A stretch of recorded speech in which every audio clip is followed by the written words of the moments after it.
I was joking about Balrog. Oh my god.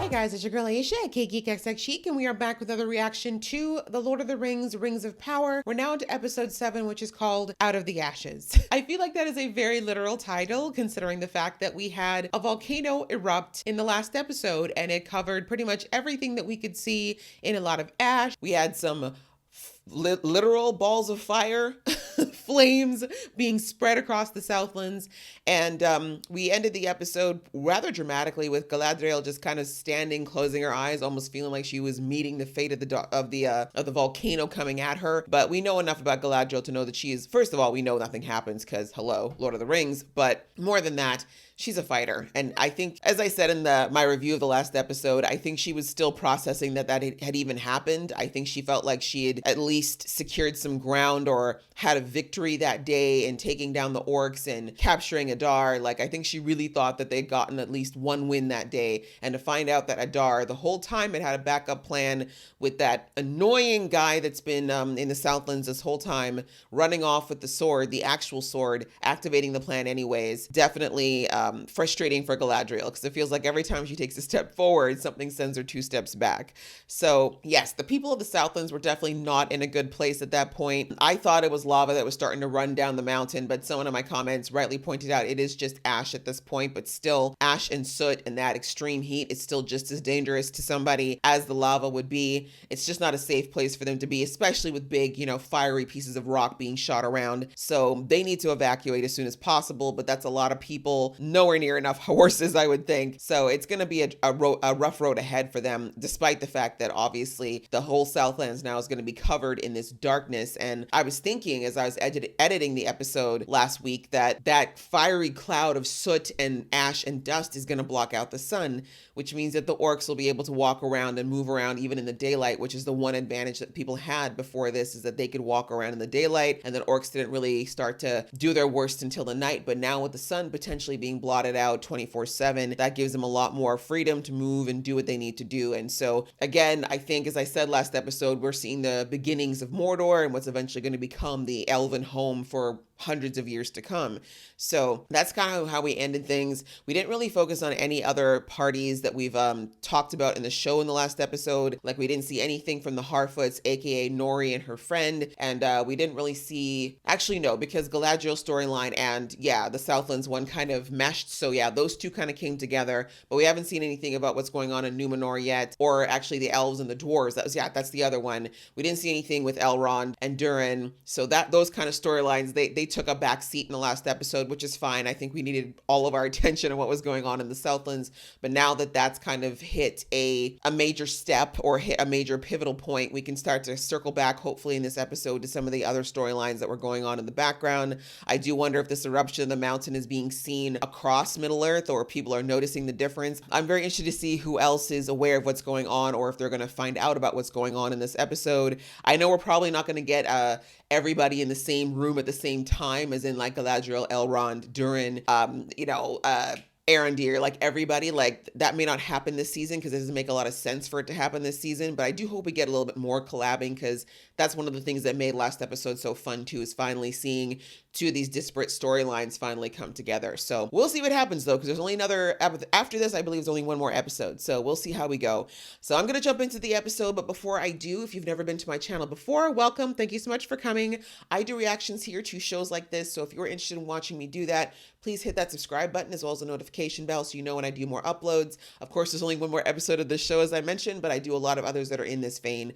And if you like this video, I'd appreciate it so much if you showed some love to the like button as well, and left some comments below if that's what you like to do. I'd appreciate it so much. And the same goes for those of you who've been here before. Welcome back. Thank you so much for coming. Let's join the fam if you haven't already.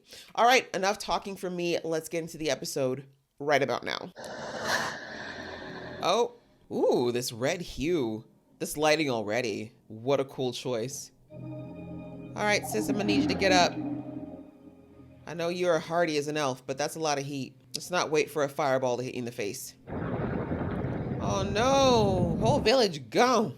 I wonder if anyone survived outside of like her. I mean, like villagers. No! No, not the horse. Oh my god, oh my god. No, no, no, no. Put it out, put it out, put it out. Or get out of the way. That works too. Aaron, dear? I mean, sorry, Bronwyn, but I gotta prioritize, you know what I'm saying? Can we just talk about this set right now? Can we talk about this look? Like, this is crazy. This is devastation, y'all. Again, I'll say it, to argue with the wall, the cinematography in this show is incomparable right now. Of course they have survived. Oh, I'm so sorry. Burning to death cannot be fun.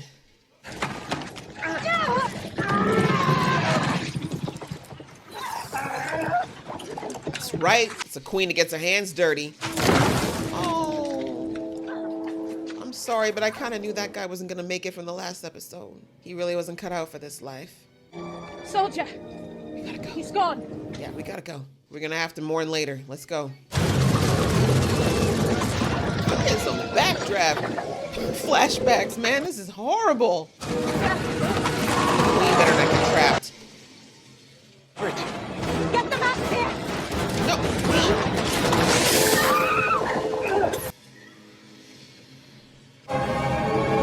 She's okay. She just got hurt. Okay. One autumn day so fine. Meanwhile, peacefully walking Harfoots. No idea that the world is literally burning. With smoke. The others must have started baking. Or the whole field's on fire. Friend is pulling the cart. I wonder if he and Nori have made up yet. Oh my god, did one of the fireballs make it all the way out here?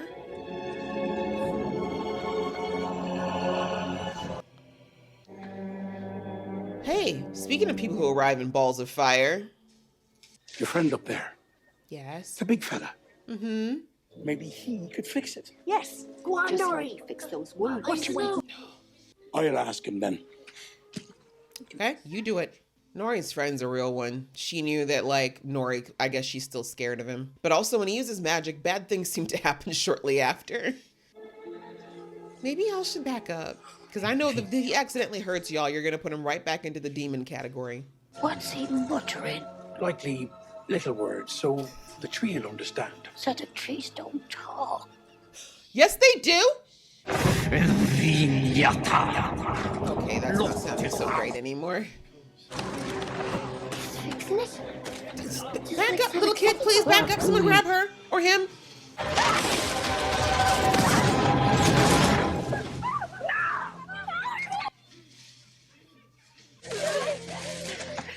That was not his fault. I don't know why that baby started wandering into places they didn't need to be. That was not on him.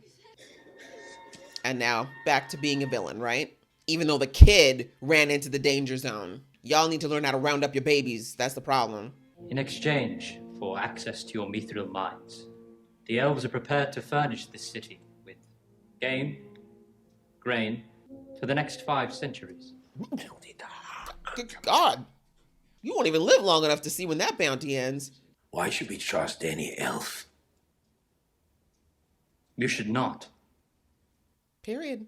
but you can trust me, for I am no common elf. Period. Please, noble king, help us. Butter him up, that's right. Stroke that ego. I will speak to my son now. Fair enough. Good plea, Elrond. Well executed. That all things must one day be consumed and fade away to ash. Father, we do not dig an earth that cannot support it. I will not risk dwarven lives. I get it. Defy their will.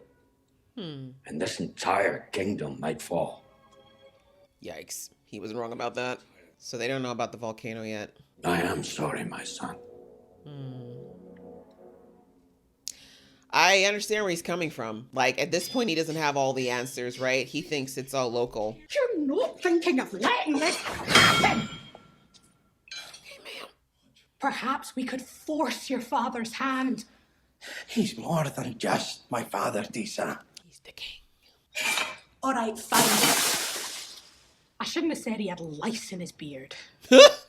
No, I detest it when you heap slag on my mother.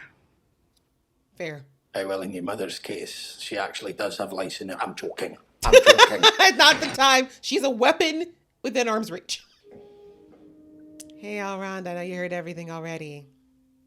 I feel like the king might change his mind when he finds out about the volcano, though. At this point, it does seem pretty selfish on the elves' part. Or, on the elves' part. And if the king had done it in a way like, haha, screw the elves, I would have been like, jerk. But I understand where he's coming from. They almost lost people trying to mine it on their own. So he's probably like, maybe if they'd been like, we can help you safely mine it.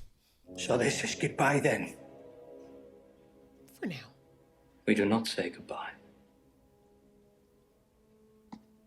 Until next time. Oh, it's crying. What a softie. Although I always have a side feeling the elves aren't going to take no as an answer. I think the king was being polite and asking. The king of the elves, I mean. Oh, good shot. Oh, right beside the leaf. Well done. I like that shot. Wait, is the leaf changing? Well, if that ain't an omen. Look at Disa like, I'm sorry. I love you, boo, but to hell with your daddy. To hell with your daddy. Oh, God. Damn, that mountain's serious business. It wiped out the entire valley. What are you so bothered about? It isn't your fault. She thinks it is, though. Yes, it is. See? I know you didn't kill Arendir. I know you didn't. And I know you wouldn't have left Bronwyn, so what's happening? Although Bronwyn was already hurt. I forgot. He's okay. But that is the worst feeling, though. They say, I don't have kids, but I've heard every parent who's ever said, like, the worst thing is, like, not knowing. Captain, where is he? Okay. He's alive. It's okay. Y'all didn't see him die. Can we worry about getting the people out first? How many have you killed? Many. Good. I would not use such words. It darkens the heart. To call dark deeds good. Yep. Perhaps we can make one of you yet.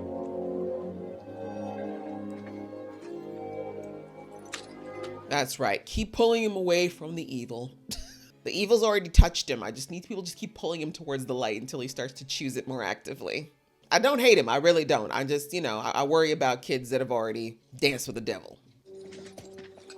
Mind your head.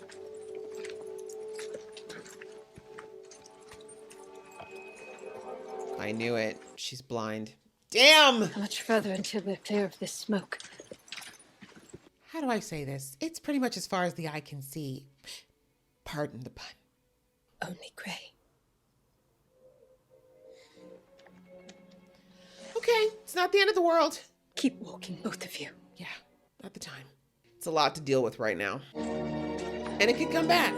I mean, probably not in a show like this, but it could come back, right? That could just be initial damage. Because her eyes don't, from what I can see, her eyes don't look like they're damaged too much. It could just be initial burns. And there's so much magic. Someone can heal her, right? The people there can help you find your stars. I like this village chief. He's actually pretty open-minded, Well, I can despite tell the you fact is. that he's a Harfoot. You're a good leader, sir. I'm pretty sure he would let him stay, honestly, but he knows the people would freak out. What did we see on the tree?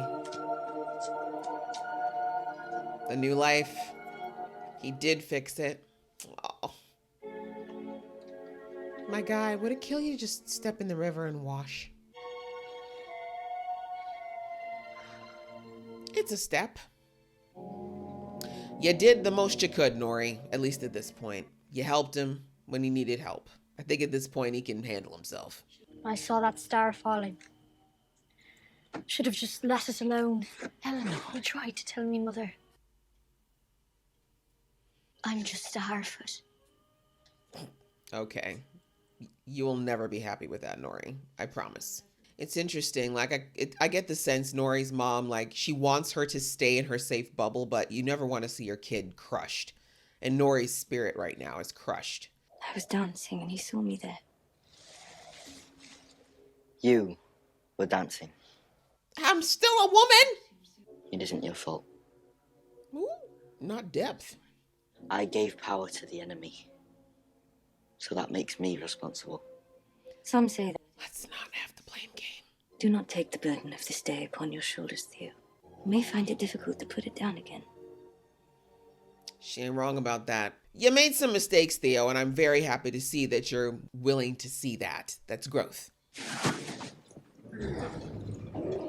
Damn it, it's orcs already? Nope, no. Not the time. That's it. Not the time, son. We need to fight when we have to. You'd think orcs could see in the dark for the fact that they can't be in the light, but guess not. Not that I'm mad. The torches are helping with me. This is otherwise a very dark scene. Although I have to say, I can visually see more with this than the last episode that I watched of House of the Dragon, because that was dark as hell. But moving on. What is it? What do you smell? Should just be smoke at this point. Ashes. That's right. Nothing but ashes. Thank God. I was about to say, that's the one blessing of all this, is that it should drown out all smells for a while. We move at first light. When do you know it's light? Are they secretly mining? Is that what's happening? I feel like that's dangerous. I think that'll bring you success. Dead in our contest. Or did he give up? You lost on purpose. My aim was never to defeat you, but to gain your ear a while longer. Elf lies. I was winded. I was gonna say, you look a little tired though. Thank you for giving it to him. We reveal them only to family. Wives, parents, sisters. BFFs? Are you saying Elrond's your brother? This whole cave is making me very anxious. Don't like it. There's no protective headgear. I mean, a dwarf's head might be pretty hard, but come on. Did you find a whole cave of it? Such a creepy look. It's in here. Give us the zoom out. Give us the zoom out. Oh yeah, motherload of mithril, baby. Oh, looks like that vein goes straight to hell. Uh-oh. Is Daddy here? You can't think he wouldn't have known with all that loud banging. King Durin, there is a... Enough! See, what had happened was we would knock it on the wall and it just fell.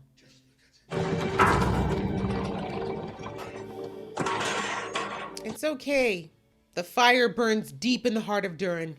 I held you to the firelight, kept your chin up all night long. Seemed to ease the burden a little.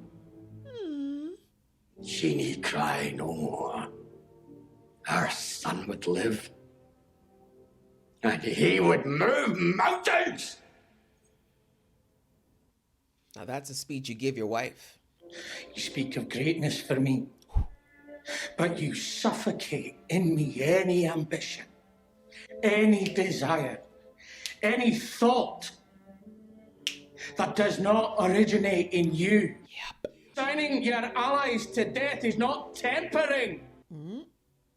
Durin has got points. How dare you What did I say? invoke your mother's memory to defend your decision to betray your own kind? But you just used it to try to guilt trip me. Cling to the past. You profaned the crown you wear. Oh, Durin. That's a line.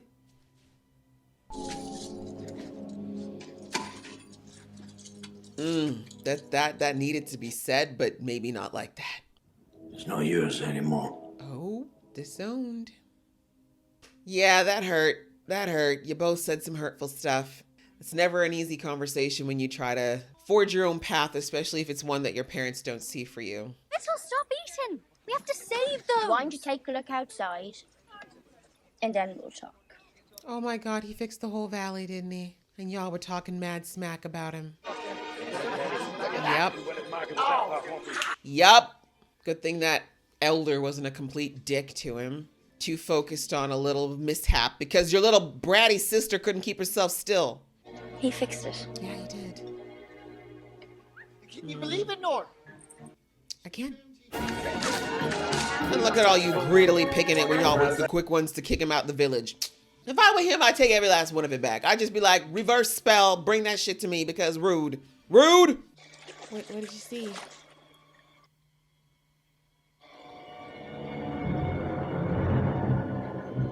It's a Bigfoot. That was a great, that was great. She said, I'm gone. Oh, I forgot about them. We still don't know who they are. Why are you here? What do you want? Oh, they're tracking dude. I forgot. I hope they don't bother the Harfoots. Leave them alone. I don't like how dark their fingertips are. He went that way. Go on now. Oh, hell no. Bye, Satan. Not in the dark. They're gonna be right there. No, don't touch me. All right. You harm a hair in her foot, and I'll brain the lot of you. Brain them? Ooh. Rough talk, but they're not scared of you. Okay. Noted. We're just gonna step away now.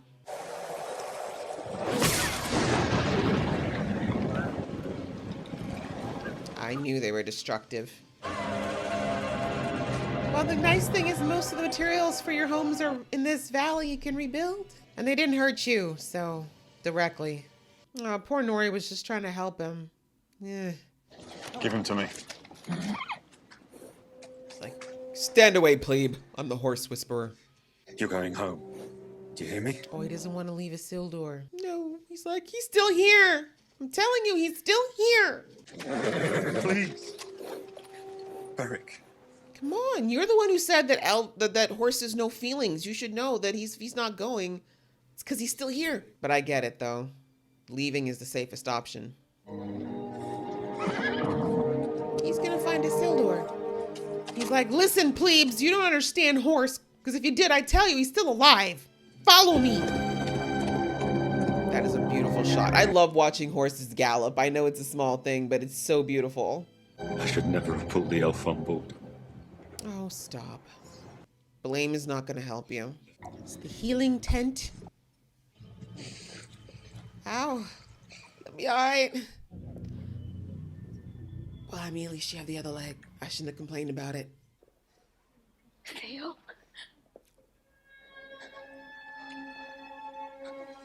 There she is. That better be my man. I knew you was okay, baby, but I just need to see it. Does Aaron get hugs too? Aw, we've grown. It's like stepdaddy. Oh, why does she look badass with this tie, though? One garrison will remain behind to escort them to a safe settlement. As in, they're not coming back to Numenor. Okay, don't be mad at her. It's not her fault. Oh, God. No one kneels in Numenor. You are not in Numenor. Piri. Fault, that is. Mine alone. Our ships are waiting, my queen. Shut up. Do not spend your pity on me, elf. Queen. For our enemies. For they do not know what they have begun. Piri. That's why women superior. For real. You got this man over here being like, I'm mad at you, Galadriel. This woman's like, finish it. Numenor will return. Piri! You don't have to come. You can go home and cry. It's a good thing that I come back because your son's still here. Captain.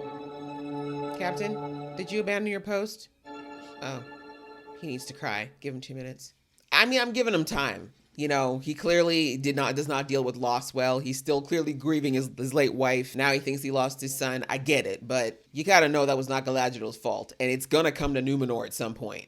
Don't let this spin to your spirit. It'll be all right. Don't lie to her, Largo. She's too old for that now. I wasn't lying. It will be all right. It will. But there's one thing we can do, I warn. Better than any creature in all Middle-earth. We stay true to each other. That's right. It's not to say you can't be sad, but this is all, you're all alive. That is the biggest gift you have, is you're still breathing. This can all be rebuilt. And you still have food, thanks to your friend. Where are you going? Find my friend. To help my friend. Because he helped all y'all. You girls aren't going anywhere. Without me. Not without me. That's right. A trail finder were to go with them. Brandyfoot girl was right to help him. Was right all along. That's right. You're still a gossip, but I'll take it. I'm coming with you. Might as well. It's not like you guys have houses to protect right now. Doesn't matter anyway. We're all gonna die.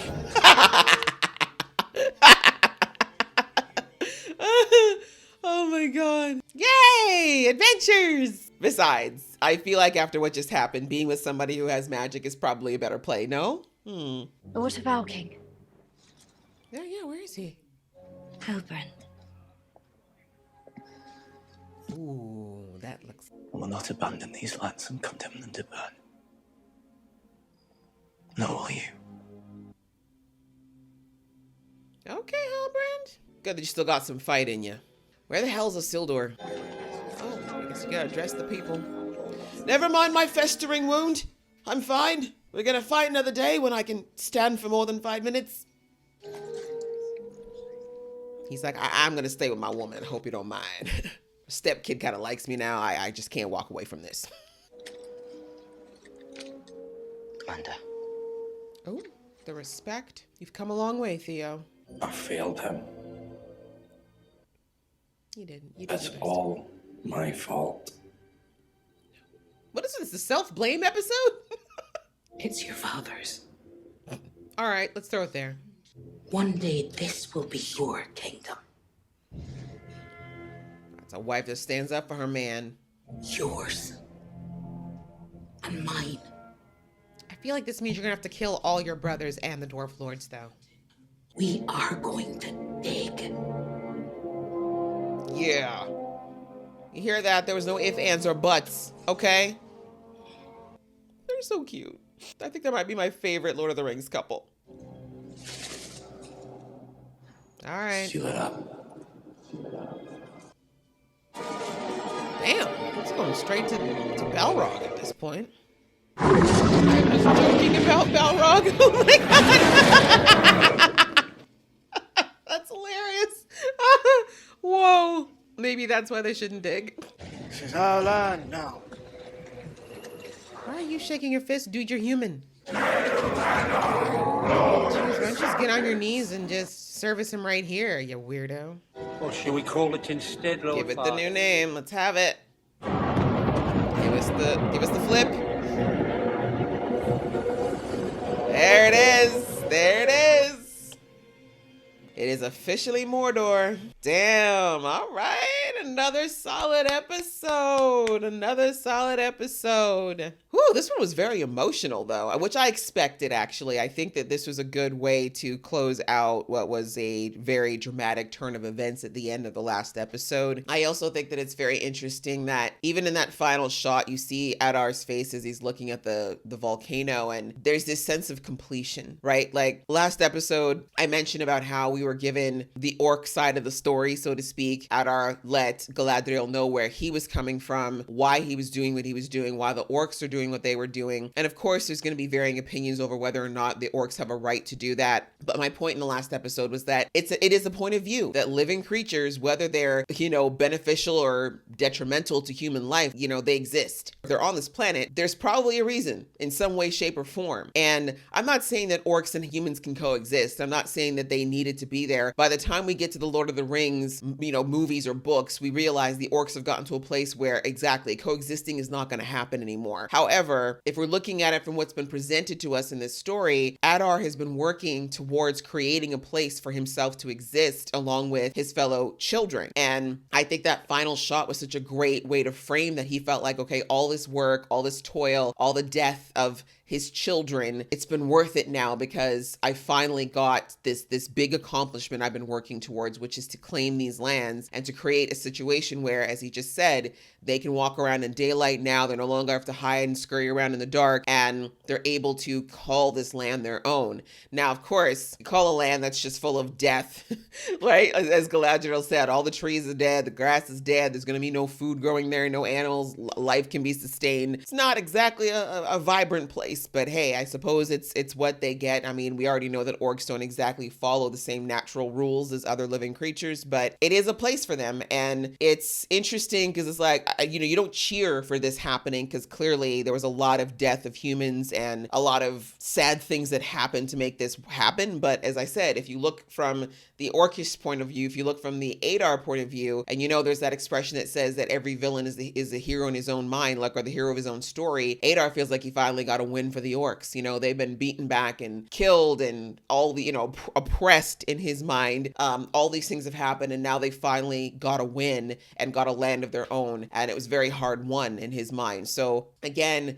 it's just an interesting way for them to kind of show the bookend to that storyline that we've been seeing of Adar. Because, I mean, he really wasn't like the focal point of this series, but I think they did a good job of kind of showing us his arc and then bringing it full circle at the end of this episode. And so, yeah, he considers himself the king of the Southlands, but as we all know, Sauron is still out there somewhere, and eventually Sauron becomes the Lord of Mordor. So there's going to be some, obviously not this season, I don't think, because we only have one more episode, but it makes me think of, okay, how does it get to the point where Sauron shows up and takes over Mordor?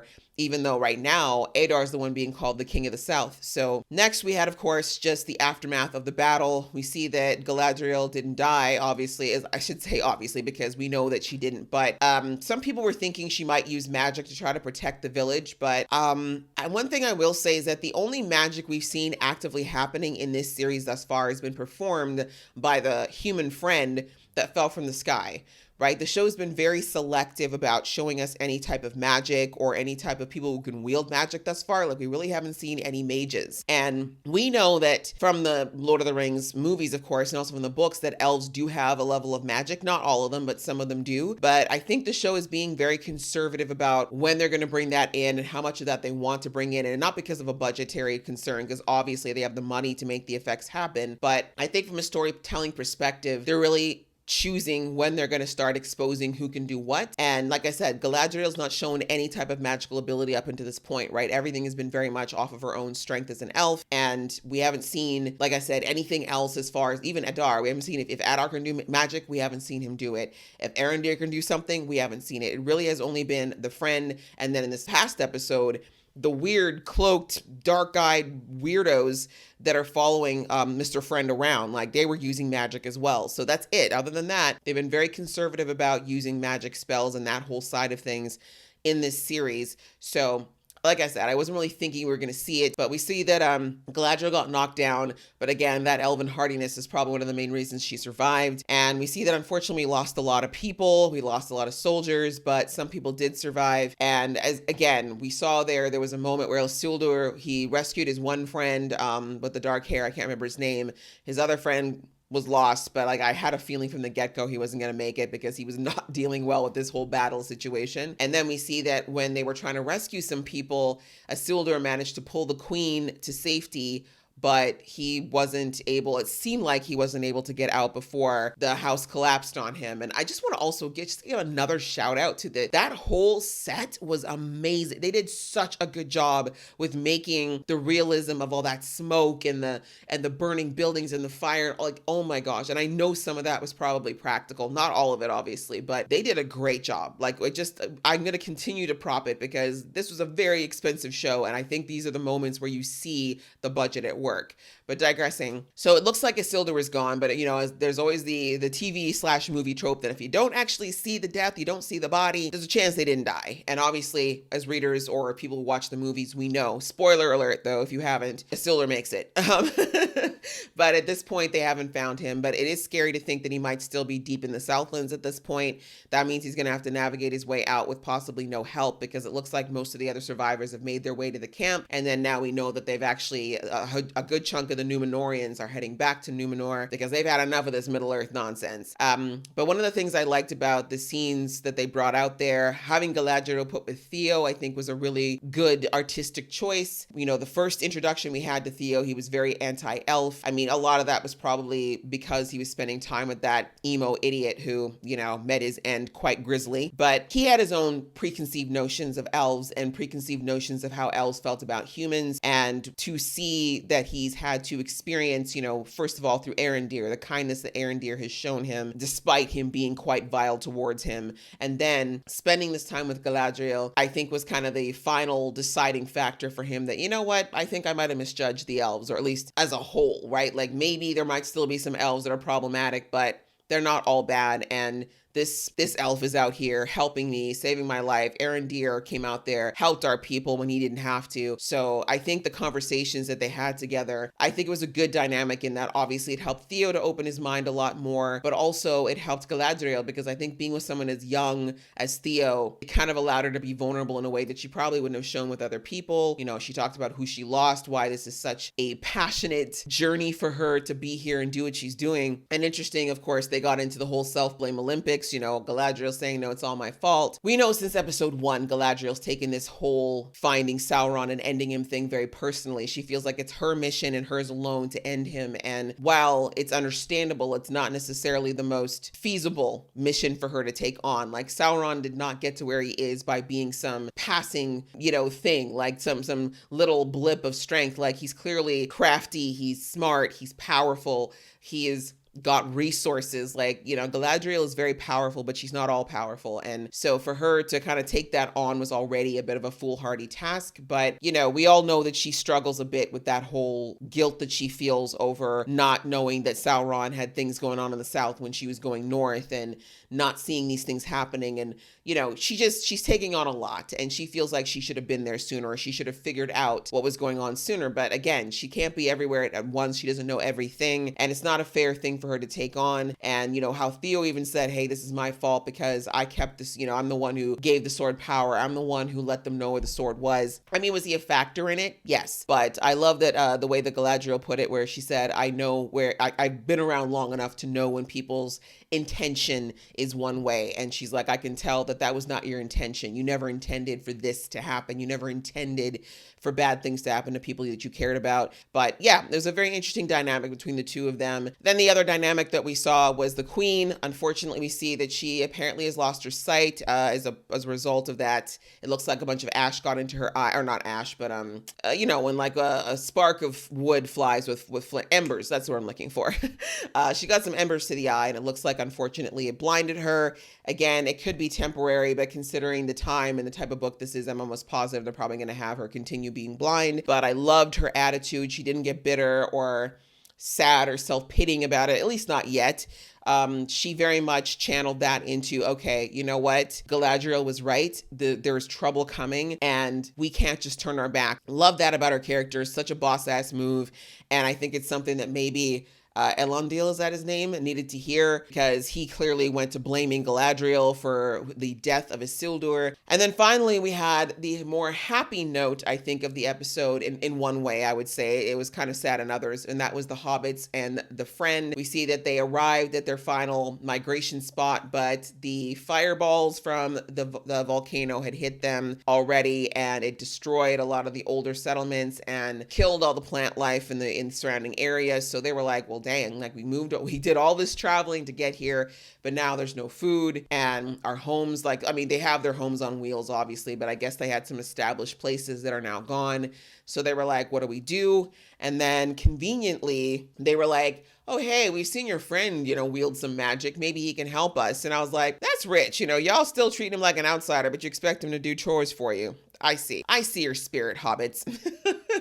But anyways, we see that Nori was a bit hesitant at first because she's still a bit freaked out from the last encounter that she had with him when he was using magic. Understandable. And unfortunately, she's starting to feed into a little of her fears, right? The ones that her mother put into her head around, we don't trust outsiders. We don't know what we're talking about. Maybe you should just stay in your lane. And she's thinking, okay, I almost got hurt the last time that I interacted with him. Maybe she's right. And then we see that when they do ask him to use this magic, he starts doing the spell. But of course, because he still isn't really articulating and letting people know what he's doing or warning them of anything, they really have no idea what he's doing. And unfortunately, their bias is already assuming that something bad might happen.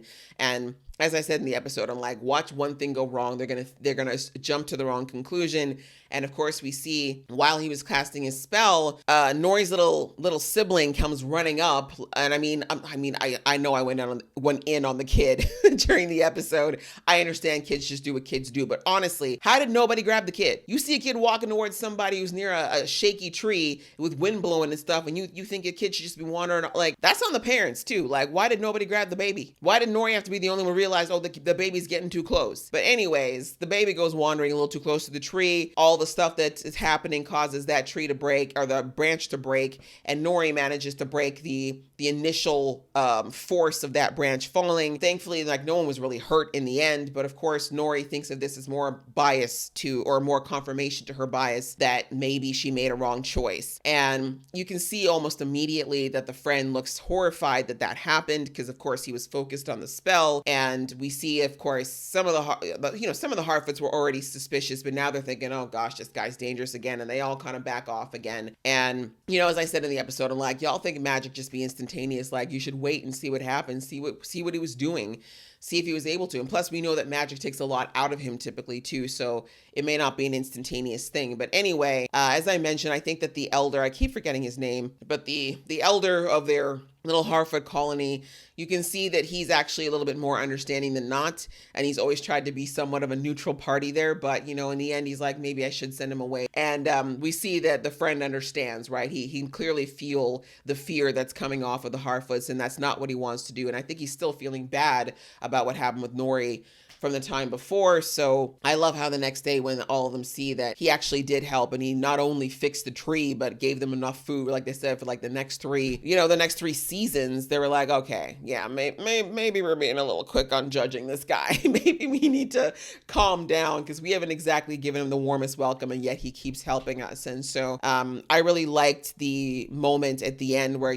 after they meet with the creepy magic people, which I'll touch on at the very end because there's not much to talk about them with them yet. He's basically telling Nori, because Nori is just looking like she's completely dazed, because again, she's thinking, man, I tried to help this guy and these people burnt my village down. Like, can I stop taking L's, And her dad was like, nah, no, we're not going to sit here. We're not going to wallow anymore. We're going to get to work. We're going to start rebuilding. We're going to keep moving forward. And he's just like, look, we may not be dragon slayers or miners or any of the other things that other races are, but one thing we are is we're hardy and we have a good sense of community. That's what we do. So why don't we do that rather than sitting here and sulking over the fact that we lost our homes? Like, yeah, that sucks. But, as I said when it happened in the episode, those guys could have wiped them out clearly, very quickly. They spared your lives. These are only things. You can always replace things, but your lives, you still have those, which means you still have the ability to rebuild. So loved his speech. It was really well done, just kind of that little motivational kick in the pants that they need. And again, it was kind of the wake-up call that Nori needed to be like, okay, I need to stop feeling sorry for myself. Like, yes, some things didn't go right with me helping out this friend, but in the end, it's definitely been more beneficial than not. And plus, it felt right to her. So I really liked that whole moment. I thought it was very heartwarming, and the way they kind of came together at the end. Even the loudest naysaying gossiper at least had at least she had the courage to be like, you know what, when I'm wrong, I say I'm wrong, and I was wrong about him, so let's go get him. So very cute, and hopefully they will find him safely. Sorry, I just remembered the dude said, he's like, what does it matter? We're all gonna die anyway.